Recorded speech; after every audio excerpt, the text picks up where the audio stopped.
Hello everyone, कैसे हो आप सब। आज हम बात करेंगे इंडिया वर्सेस ऑस्ट्रेलिया, जो मैच खेला गया था एडिलेड में, उसके बारे में। इंडिया मैच हार चुका है और इसी के साथ सीरीज भी हार गया है। ओडीआई सीरीज 3 मैच की थी, 2 मैच लगातार हम हार गए। पर्थ वाला भी हार गए, एडिलेड वाला भी हार गए। अब इससे हमको क्या सीखने को मिलता है कि भाई साहब गंभीर भैया ना इस टीम की लुटिया डुबो रहे हैं। गंभीर भाई इस टीम को बर्बाद करके ही मानेंगे। उनसे इंडियन क्रिकेट की तरक्की देखी नहीं जा रही है। अब ये क्या किया जाए इस चीज़ के लिए। अजीत आगरकर और गौतम गंभीर, ये दोनों को किस तरह समझाया जाए, किस लैंग्वेज में समझाया जाए कि इनको ये बात समझ में आए कि तुम जो कर रहे हो वो बहुत गलत है इंडियन टीम के साथ में। ये एक्सपेरिमेंट करने का टाइम नहीं है, ऑस्ट्रेलिया जाकर एक्सपेरिमेंट करने का टाइम नहीं है। ये कोई डोमेस्टिक सीरीज नहीं है। ऑस्ट्रेलिया गए हो और वहां तुम अपनी बेइज्जती करवा रहे हो।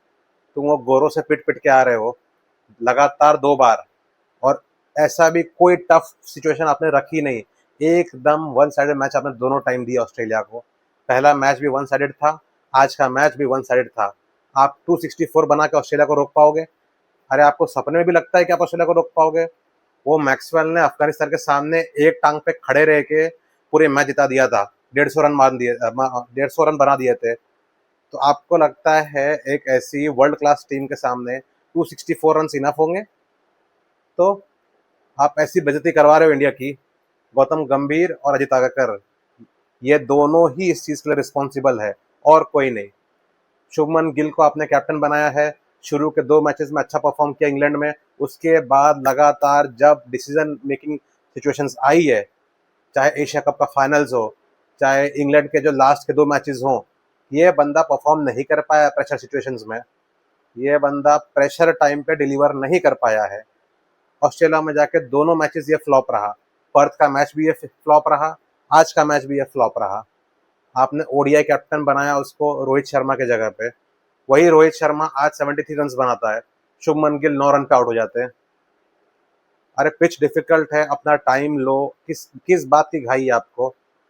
अगर शुभमन गिल ने और विराट कोहली ने दोनों ने मिल के 25-25 रन में बनाए होते ना, तो मैच हमारे हाथ में होता।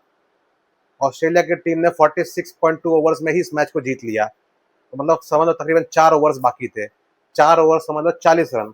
अगर ये शुभमन गिल और विराट कोहली ये दोनों मिल के अगर 40 रन बनाए होते तो ये मैच हमारे कंट्रोल में होता। 264 तो कोई टारगेट ही नहीं है ऑस्ट्रेलिया के लिए, वो भी ऑस्ट्रेलिया के होम कंडीशंस के अंदर। तो आप क्या कर रहे हो इस टीम के साथ में? आपका क्या मोटिव है? हमारी समझ के बाहर है। इतने इंडियन फैंस इंसल्टेड फील किए, इतना इंसल्ट हुआ इंडियन फैंस को इंडिया की हार देख के, इस तरह की बुरी हार देख के। अगर एक डिफिकल्ट मैच होता, चैलेंजिंग मैच होता तो बात अलग है। पहला मैच जैसे तैसे हम लोग ने एडजस्ट कर लिया कि चलो डीएलएस की वजह से प्रॉब्लम हुआ रहेगा। डीएलएस का इशू था, मैच हमारे फेवर में नहीं था, 2 बार बारिश हुई। लेकिन आज का मैच तो पूरी तरह से कंडीशंस हमारे फेवर में थी। जो पिच भी थी एक स्पिनिंग ट्रैक था। आपको कुलदीप यादव को खिलाना चाहिए था स्पिन ट्रैक पे। अक्षर पटेल से आपने पूरे 10 ओवर करवाए। अगर वहीं पे कुलदीप यादव 10 ओवर करता तो कम से कम 4 विकेट लेके जाता। आज का मैन ऑफ द मैच था एडम जाम्पा। अगर कुलदीप यादव खेलता, अगर वो फाइफर निकालता तो शायद वो भी आज मैन ऑफ द मैच होता। इतनी अच्छी विकेट थी ये स्पिनिंग के लिए। लेकिन आपको तो हर्षित राणा पे भरोसा है, आपको ऑलराउंडर से भरोसा है, आपको एक स्पेशलिस्ट स्पिनर चाहिए इस टीम में। आपके पास पेस के लिए अर्शदीप सिंह है, मोहम्मद सिराज है, ये दोनों इनफ है पेस के लिए, हैंडल करने के लिए। आपको इनके साथ में एक प्रॉपर स्पिनर भी चाहिए, कुलदीप यादव जैसा, जो विकेट्स निकाल पाए। अगर कुलदीप यादव 5 ओवर भी फेंके तो वो 1 विकेट या 2 विकेट तो लेके ही जाएगा। तो इमेजिन कीजिए अगर वो 10 ओवर फेंकता है ऐसे स्पिन कंडीशंस में, तो कम से कम 4 से 5 विकेट वो लेके जाता। ये मैच हारने का कारण यही है क्योंकि हमारी बॉलिंग लाइनअप कमजोर थी। अगर हमारी बॉलिंग में स्पेशलिस्ट बॉलर्स होते तो हम ज़रूर थोड़ा तो टफ टाइम दे पाते ऑस्ट्रेलिया को। लेकिन इस करंट इनएक्सपीरियंस्ड बॉलिंग के सामने 265 रन का टारगेट, 260 कुछ भी नहीं है ऑस्ट्रेलिया के लिए, कुछ भी नहीं है ऑस्ट्रेलिया के लिए।